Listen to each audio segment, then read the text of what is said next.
You finally found the perfect plot of land.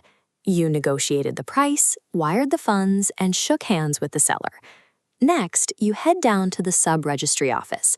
You sign the paperwork, pay the stamp duties, and walk out holding a freshly registered deed with your name on it. At this moment, it's common to assume that holding this registered deed means you have full legal ownership of the property. But if we look at the advisory here, it addresses this directly. Many people think land registration means complete ownership. That is not entirely true. From a strict legal standpoint, the transaction is formally incomplete. There is a gap between holding a physical deed and possessing state-recognized ownership.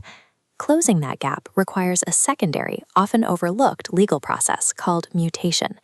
To understand this gap, we have to look at what a registration actually is. It is a legally recorded contract between a buyer and a seller, verifying that money was exchanged for rights to the land. The issue is that the local registry office where you signed that contract does not automatically notify the state's central land administration about the sale. This is the purpose of mutation, or namjari. It is the legal process of updating the official government land records to remove the previous owner's name and replace it with your own. This update is mandatory whether you are purchasing the land or inheriting it from a relative. The physical outcome of a successful mutation is the replacement of the historical title holder's identity with yours across all official state ledgers. While registration transfers the physical deed to you, mutation is what transfers the state-recognized identity of the owner. The government maintains this separate mutation database primarily for the assessment and collection of property tax. If you skip the mutation process, tax liabilities continue to accumulate under the previous owner's name.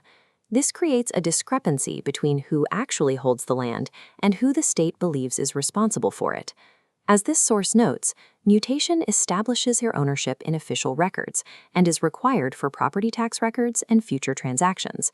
Because it is a requirement for these transactions, buyers need to understand what the process entails and exactly when to apply after their registration is finished. Mutation is a necessary step that ensures a private transaction is fully recognized within the framework of state property law. Consider a scenario where a buyer holds a registered deed for years but never files for mutation. In their eyes, they own the land, but to the state, the property still belongs to the seller. This leads to immediate practical issues, such as the rejection of bank loans. Because financial institutions rely on updated government land records for collateral verification, a registered deed alone is often insufficient. It also prevents a legal resale. Without your name in the state ledgers, you cannot fulfill the requirements to transfer the title to a new buyer. There's also the risk of fraud.